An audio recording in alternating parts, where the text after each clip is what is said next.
Welcome back to the Coach's Call. Thanks for joining me today. I want to cover off the Toronto Maple Leafs in Game 4. They have survived elimination against the Florida Panthers. Before we do that, please subscribe. There's a button somewhere on my screen here. Subscribe if you can. Love to have you on an ongoing basis. Really appreciate it if you do that. So, look, in the last episode, I talked about the 4 things that needed to happen for the Toronto Maple Leafs to survive. And I think they happened.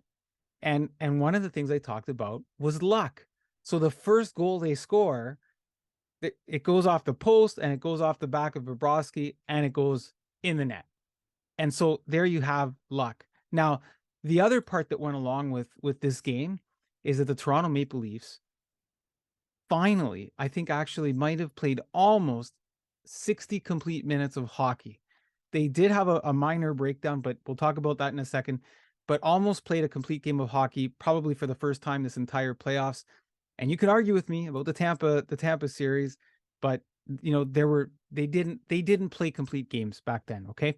So luck. Now watch the clip where I talk about this in the last episode that you're in. So has it been close? Yeah. Could a lucky bounce have gone their way? Yeah. And it did in the Tampa Bay series. You look back at what I talk about in those shows and I say, look, they're getting lucky on some shots. It went in.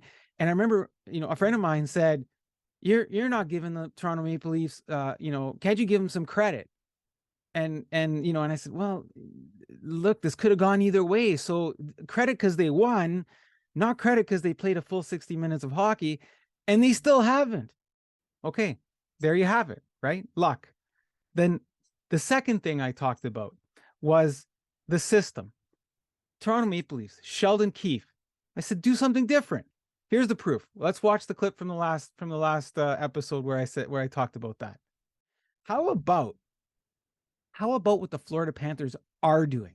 Why don't you start there, right? Because everybody's looking at, well, you know, Tavares isn't doing this and Nylander isn't doing that. But why? Why are they shutting Marner down? Heart makes a big deal, is a big part of it, but it's not just heart, right? Figure out the system. Figure out what you can do differently against the Florida Panthers, Sheldon Keefe. Not so much just, all right. So there you go. What did Sheldon Keefe do differently? What did the Toronto Maple Leafs do differently? They collapsed in front of Joseph Woll and they played a game where the shots were coming more at the perimeter at Joseph. And that helped the young goalie in his first game. And you know, they protected him a little bit, but they changed the way that they played against the Florida Panthers. So the Florida Panthers weren't penetrating them in front of the net. They were. Now, when they did in the third period, they managed to break through and they scored a goal. And you see how the goal was scored. They were clogging it. They were in front of the net and they managed to get that puck in the net. They weren't being held to the perimeter. But for almost 60 minutes, the Toronto Maple Leafs figured out, let's protect the goalie, let's keep the shots to the perimeter, and let's change the system a little bit. And it worked. Florida Panthers still hung around, but this time it worked. And I talked about the first thing, which was luck. Now, the third thing, and I talked about the power play and physicality. Let's watch that clip. Take advantage of the power plays that they're given. Take advantage of the Florida Panthers when they do get physical, maybe to play a little faster, draw some penalties. But the Florida, okay, there you go. And so I said, look, when they get the power play, take advantage of the power play. At the same time, take advantage of the Florida Panthers' physicality. So play a little faster, play a little different, draw the penalties so that you can get on the power play. Those things happen. They score on the power play, right? Okay. The fourth and final thing. And I said, look, if the core 4 doesn't score, then who's the difference maker? And it's got to be Joseph Woll. Watch this clip. If the core 4 don't show up and win this game or see through the series, can they win another way? Yes, they can. And that is Joseph Woll. If Joseph Woll becomes a wall for the Toronto Maple Leafs, then they have a shot.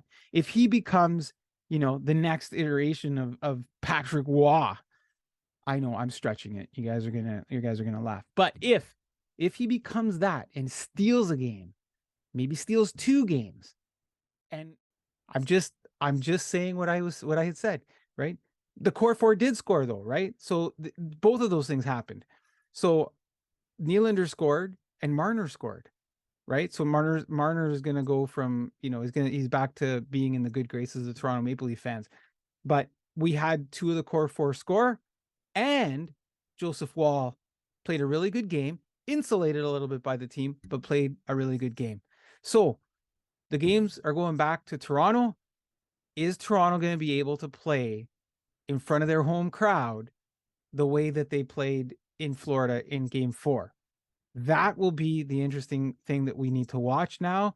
Are they going to come and feel tight around in the front of the home crowd, or are they going to go for broke and say, look, it's just another game. We just need to win one game at a time.